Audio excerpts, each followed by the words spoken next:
Hello everyone and welcome back to another episode of Kiki with Queen D. Yes, y'all see I got my crown out today. No braids today, honey. I done polished it. It's all ready to go.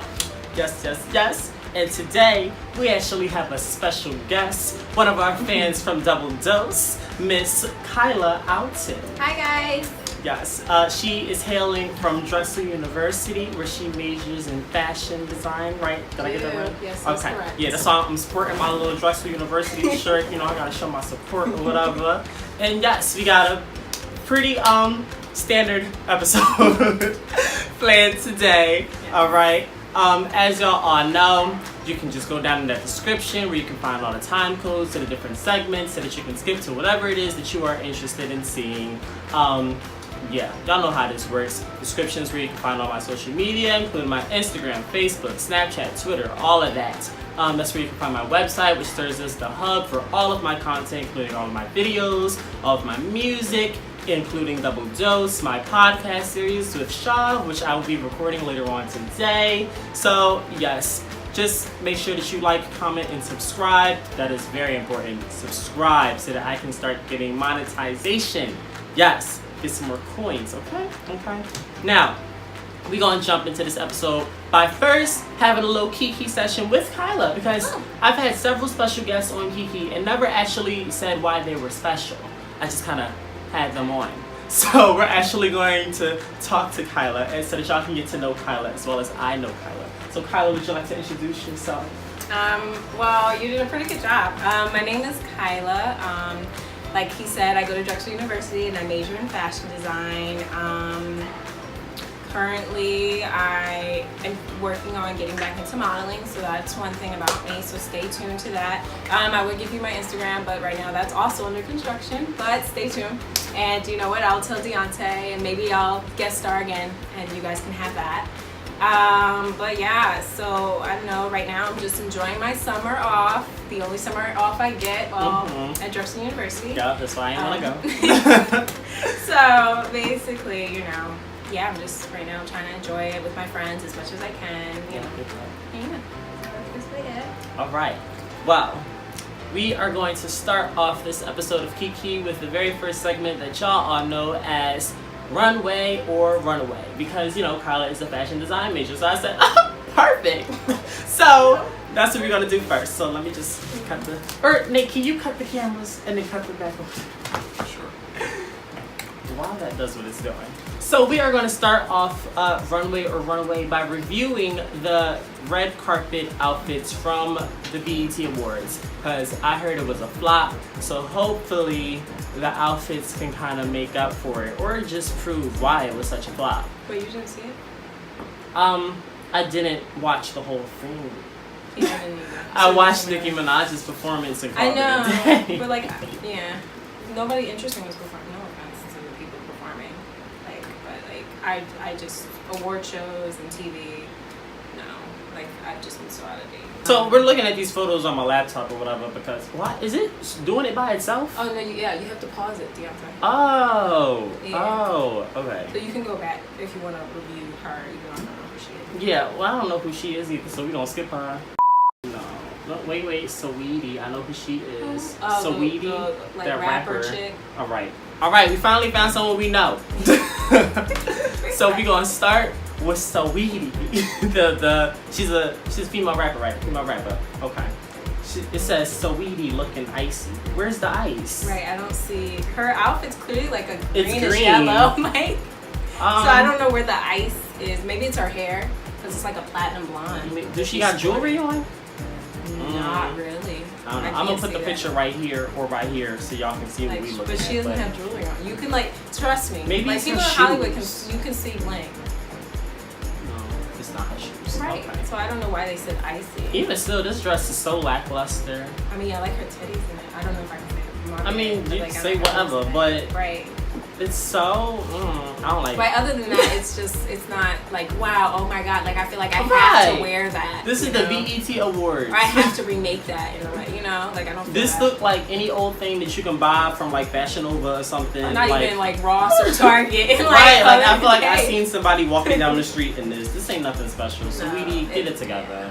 Yeah. This is a flop. Waka Flocka. Oh, that's the. He's still relevant. No, not really in my eyes, but I guess maybe. Even still, both their outfits is a flop. Him and whoever this girl is, I guess that's his fiance or whatever. Or his boo thing. Yeah. You just don't know in Hollywood nowadays. Yeah.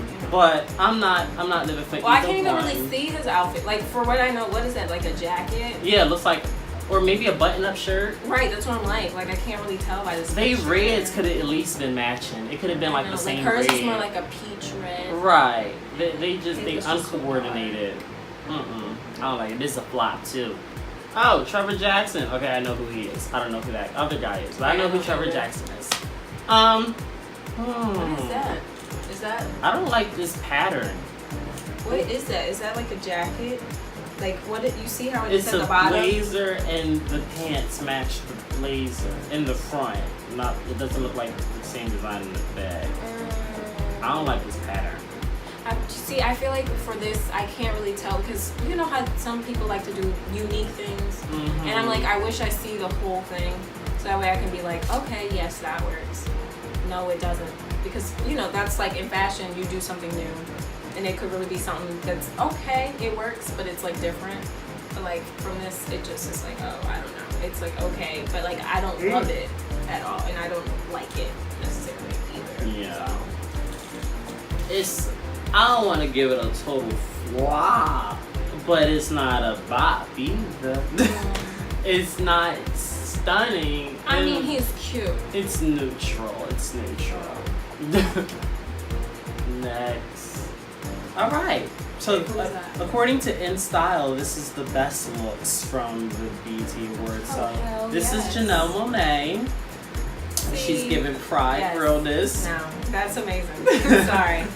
Like, she just blew everyone we just talked about out. Right. Like, this is how you do avant-garde. You actually put some effort into it. Yes, and she's embracing who she is at the same time. So, is she, like, full-on lesbian now, or is she still bisexual? I think she might. Because I think she's bisexual. I think she's bisexual. I don't know if she's necessarily lesbian. Or she might be, like, pansexual. Maybe. Like, I'm not sure. But, like, yeah.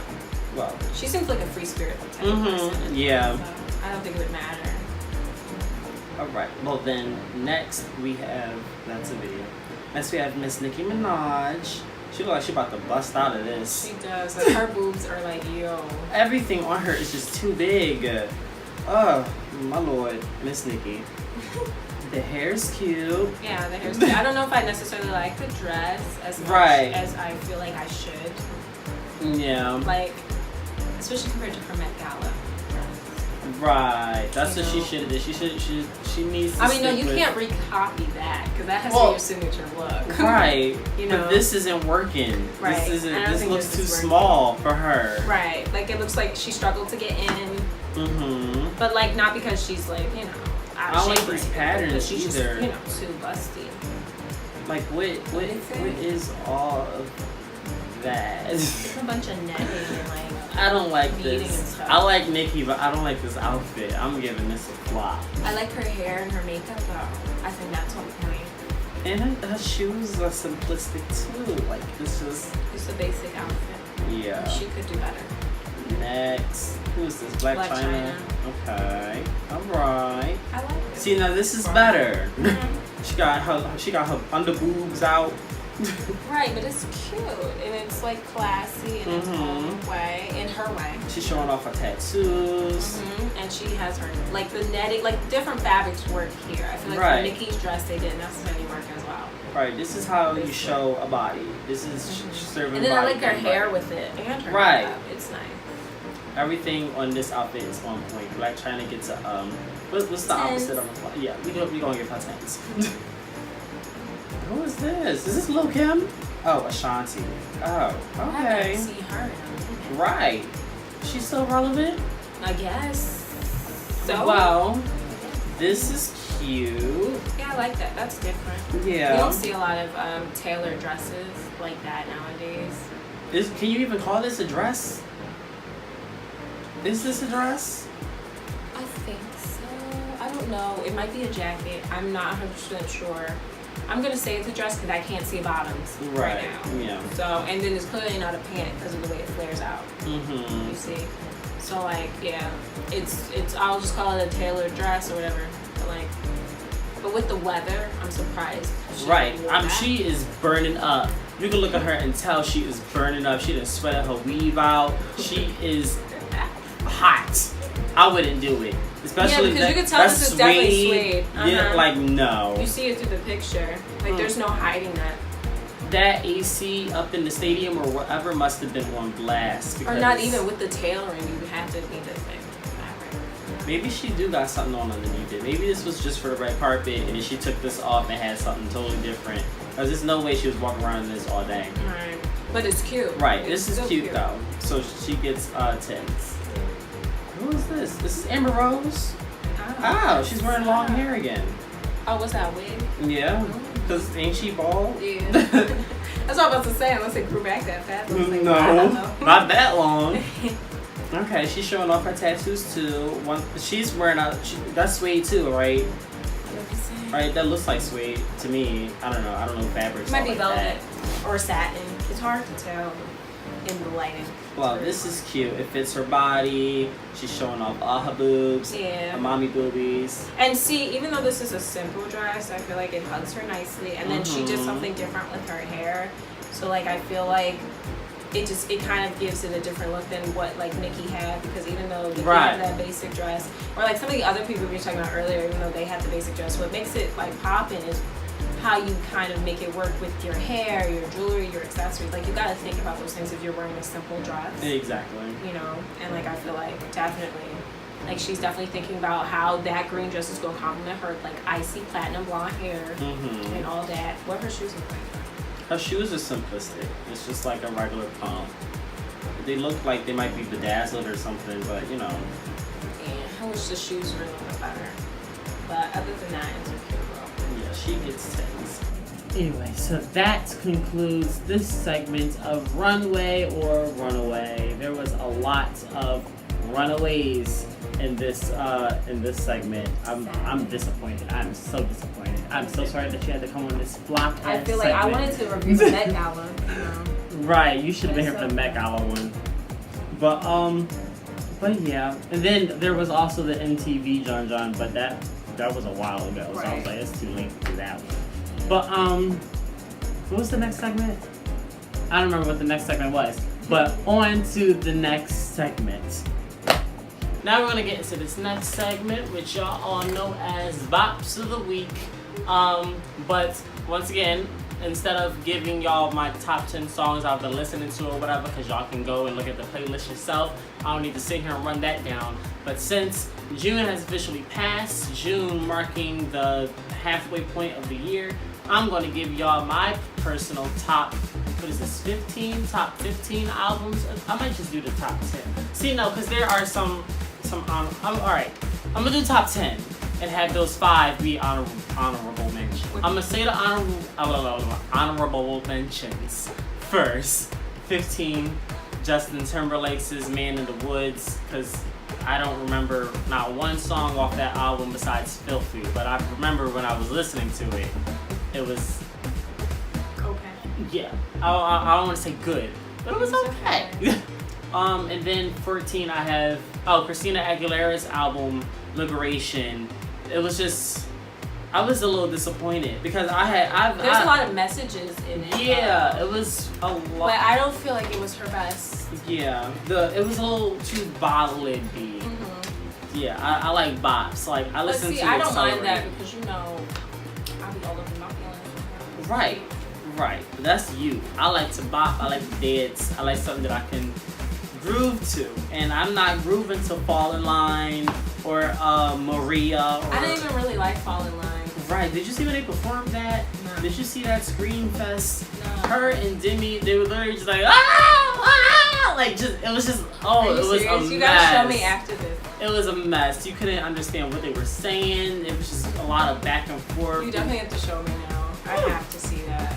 But and then at number 13, I have Tiana Taylor's album. KTSE.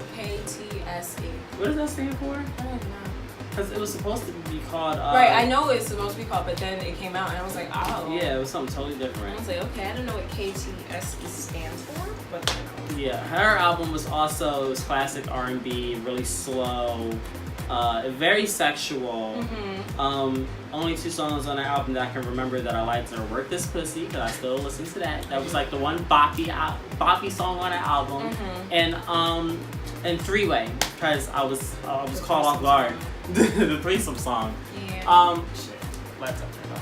But she, you know, I was surprised when I heard her vocals. At 12, BB Rexha's John Expectations. Oh, that was cute. Yeah, I liked most of it. It kind of fizzled out for me at the last 5 songs because I don't like slow ballad songs. Dionté, that's the whole point of an album. They start off with those really boppy songs, but the last couple songs are the songs that really mean a lot to them, which is why they're usually slow. No. Just so people know that's how they do it. Like, you know, like it's either the very last song, if not the songs before it are boppy, but either the very last song is like a meaningful song or the last couple. You know, I like a roller coaster. I like for it to start off like bam, and then you can get to the in your feeling stuff in the middle, and then you end it with a bam, so that I don't leave feeling like okay, all right, like you know. But what was that? 12, number 11. Oh, Tinashe's John Joyride. Oh, I did not listen. That was a little disappointing because is anything good on there? Like anything? The singles that she released from it were I good. listened to those. I didn't listen to the album. Then you listen to the best parts of the album. Except for Ooh La La. She had a song in there called Ooh La La. And then another one which I can't remember the name of, which just goes to show just how not bad but lackluster the album was. And then it was too artsy. She had these interludes that were just kinda ooh, okay. It was I wasn't expecting that. I expected better. But is that 10? Okay, now we're in the top 10. Now we're officially in the top 10. Wow. At number 10, do you know who Pretty Much is? Yes. Okay, at number 10, like that. I have Pretty Much an EP. That. All what was it, 4 songs? Yeah. All 4 of those songs were bops. But I like Pretty Much. I like right. He's a he. Pretty much is a he. It's a whole boy band. Oh, it's a whole boy band. Yes, it's a whole boy band. See, I thought it was just one person doing all these. Oh my god. Oh wow. Wow. Oh, at number 9 I have Scorpion.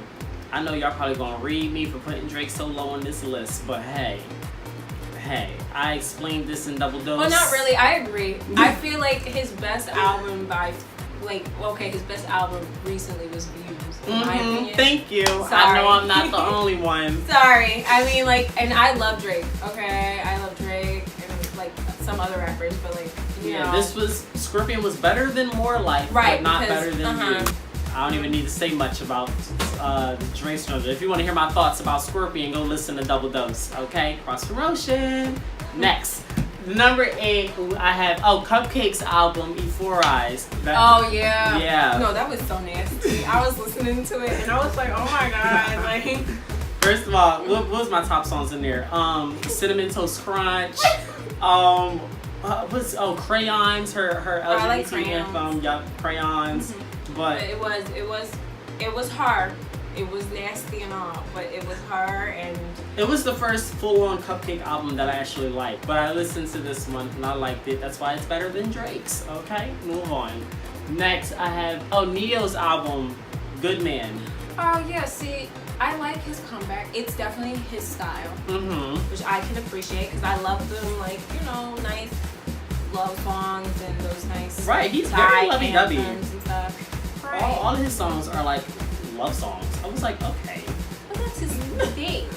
Well, anyway, my top songs on Neo's album are One More Shot and On Your Mind. Those are both in my Bops of the Week playlist. But next I have Big Frida's EP, Third Word Bounce. Oh my god. I know. It's only 4 or 5 songs. My favorite song on that is Karaoke with Lizzo. You know who Lizzo is, right? Yes. Okay. That song's about. It's the very first song. Her, of course, Big Frida, she's known for her twerk music or whatever. But then she had, Rent, which was a little more, not serious, but it's have you heard Rent? No. Oh my god. Oh my god. I have the wrong guess for this one. And at number 5, The Carters. Number 5, The Carters, Everything Is Love. Oh yeah, I didn't like every song. But Right, I didn't like every song on that. Most of it enough to agree with you. Yeah, I liked Ape Shit. Everybody likes Ape Shit. That's the one that's all over the radio. Yeah. Nice. What's the other one? Oh, and Boss. Those are my top 3. Ape Shit. Oh, Nice, I love and Boss. Mm-hmm. Boss is my anthem. I feel like I only like Nice because of the one Beyonce part where she's like, fuck you. Fuck you. I'm like, fuck you. That's like my favorite part. But for a Beyonce Jay-Z collab album, it was Beyonce featuring Jay-Z. Let's be for honest. the whole Beyonce featuring Jay-Z album, but I liked it better than I thought I would, you know? Yeah. So I was that a little skeptical. that's why it's at number 5, right? Yeah, that's at number 5. Oh, we're in the top 5 now. Okay, cool. Number 4, I have Janelle Monáe's album, Dirty Computer. Have you listened Yes. to? Okay. Oh my God. Oh, she better have listened to Janelle Monáe's album. Was it Make Me Feel? Yeah. That's my song. That was the first single, Make Me Feel. Did you watch the visual, John? No, I didn't see that. But I heard the album. But that album was a bop. My top songs on that, the songs I still listen to, I Got the Juice, what's his face? Make Me Feel. What's that other song? There was another song that wasn't a single. I can't think. Oh, I Like It. She performed that. She performed it in the BET Awards. I Like It. Yeah. But I'm yes. just liking the way she can voice. Right, I like this Janelle Monáe. This is the first full-on Janelle Monáe album I've listened to. At number 3, I have the Black Panther soundtrack. Yes. First of all, that movie was amazing. Yes, the movie. Second of all, best of the year. okay, and don't say it wasn't. Okay, if you don't understand it, if you say it wasn't. Anyway. It wasn't for you. But like yes, the album was amazing. Kendrick Lamar is everything. Yeah, I wasn't expecting to like it as much as I did because I don't really listen to hip hop all like that. Of course, my like favorite song on the album was what's his face? Oh, I think it's called Oops or OPP or something like that. Mm-hmm. The joint with Vince Staples, you know what I'm talking about. You know what I'm talking about. That was my favorite song. And Redemption, the little Afro beat type song. I like those. Those are my favorite songs on that album. And obviously the Stars song. Yeah, All the Stars. It was good for the last song. I was like, this works. But yes, if you've heard the album, you know why it's number 3. First of all, Marvel just did a good job getting heavy duty sound. They just great choice. Good choice. Okay. Number 2, I have Cardi B's album, Invasion of Privacy. Yes. Only reason why that's above the Black Panther soundtrack is because I can actually name all of the songs on that album. I can't name all the Black Panther soundtrack songs. But that album is a bop. You cannot go anywhere without somebody playing a song from off of that album. Like, it's not gonna die. Yes. That is the summer album of 2018. So that is my number 2. And then I love that she's even still making videos for her songs, being like, right, like and she pregnant and everything. She about to pop. Like, yo, like I was like, you know, like I know Beyonce took a break when she was pregnant, but this girl's still working, Beyonce is so bougie. Beyonce's like, look, I'm gonna sit back, I'm gonna have these babies. Y'all just gonna have to wait. But yeah, my top songs on that album. Of course, I Like It. Oh my god, I Like It is like, yes. Every time I hear it, I just want to like do something like so either freaky, nasty, or something like I don't know.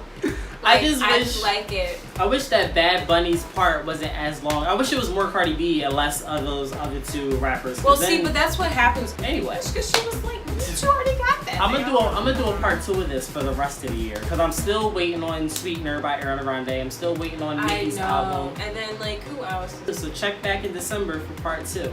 But at number 1, of course, I gotta have my boy Todrick. I have Forbidden. Oh my god! First of all, yes, that whole visual that he had is amazing. He's a great artistic genius, and I think that it's really amazing. And I love the message that he did, and like I like how he flipped the roles, so it's like not the same I don't story, even have to say nothing. but it's like it's like it was just nice. Whole and then I could just off the top of my head I can name songs I like. Like shoot, I was like. What's his face? Doll Hairs. Oh my god, Doll Hairs is my song.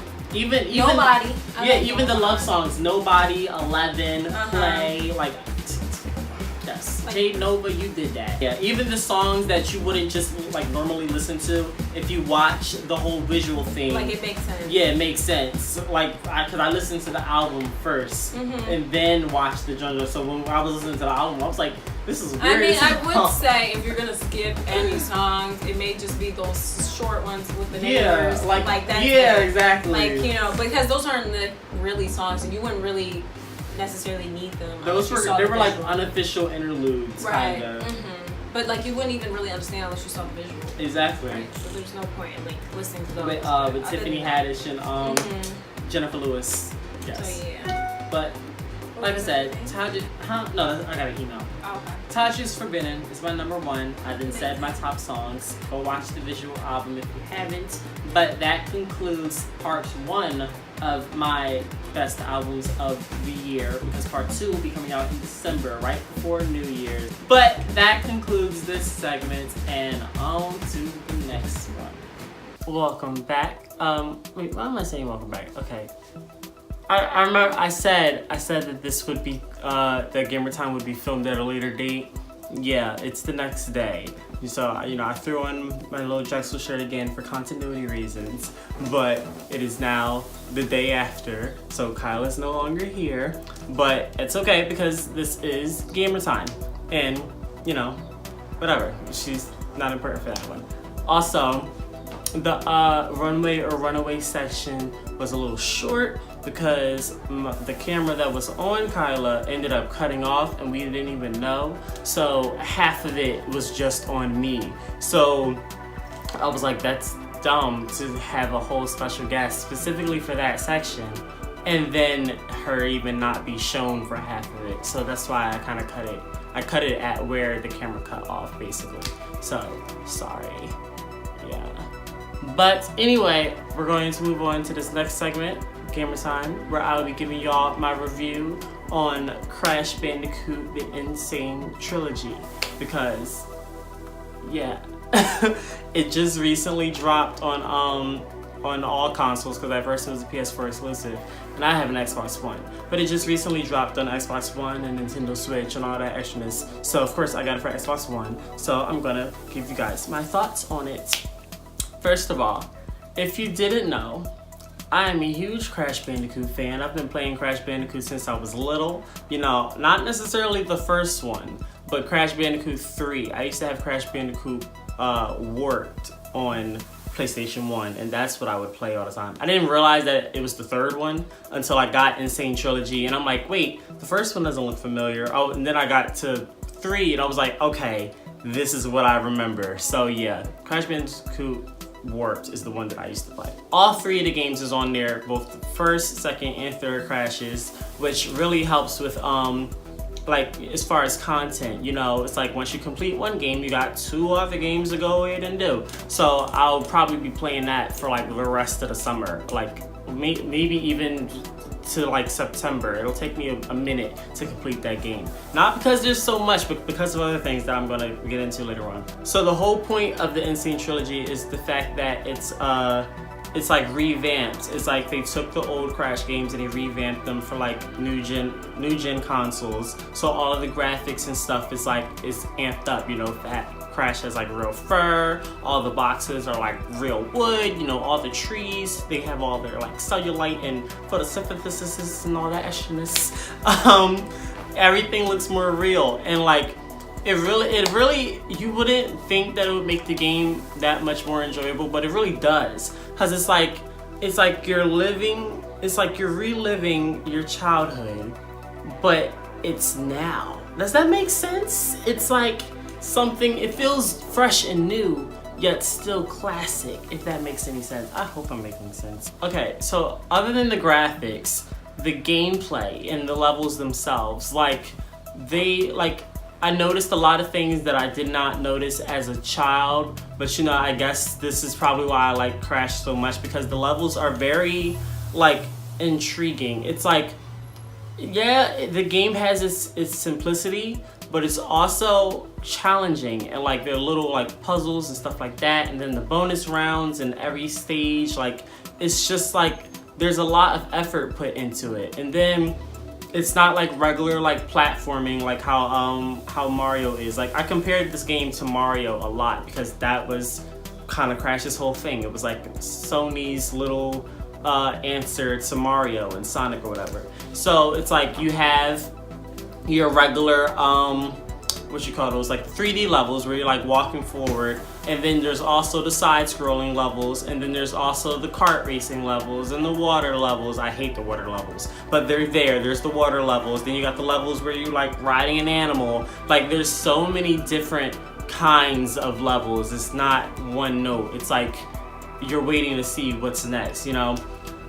Another small detail that I liked was the fact that you could switch back and forth between Crash and Coco. Because I do remember very vividly that you couldn't do that in the original game. Okay, there were Crash levels and there were Coco levels. And even in this one, like where the levels where it's like a specific character, it won't let you switch. Like there are still those Crash and Coco levels, but for the majority of like the regular levels, you can switch back and forth between Crash and Coco. And most of the time I use Coco because I always like Coco better than Crash. But then sometimes, you know, I'm like, I want to play Crash. So I don't know why, like I just randomly like, I'm like, this is a Crash game, like let me play with Crash, and I'll just play with Crash just for the hell of it. But yeah, that was another small thing that I liked. Now, those were my pros.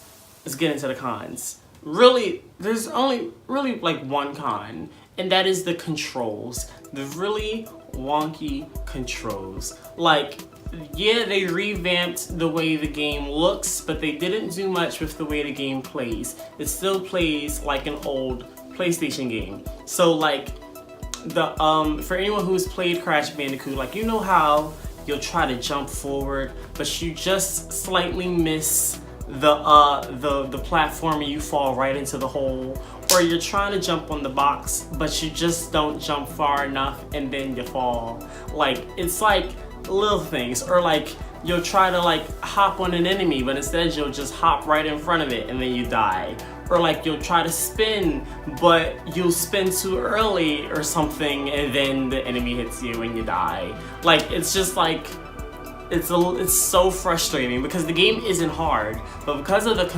controls make it hard, and it's like you will die 1,000 times trying to do the same thing over and over again, and it's so frustrating. And then once you lose all your lives, then the freaking Aku shows up on the screen and he's like, game over, and then you have to start all over again from the very beginning of the level. Like, oh my god, it's so irritating. It's so irritating. I've had to, while playing this game, I've almost like thrown my controller at least 5 times. Like I've had to turn the game off and come back after like an hour and then try again because this game gets me so upset. Like that's my only like real con. Other than that, the game is fun, it's enjoyable. You get 3 games for $40. You cannot beat that. And it's definitely worth getting, especially if you are a Crash Bandicoot fan. It's like, you can't not be a fan of Crash Bandicoot and not have this game. Like, what's wrong with you?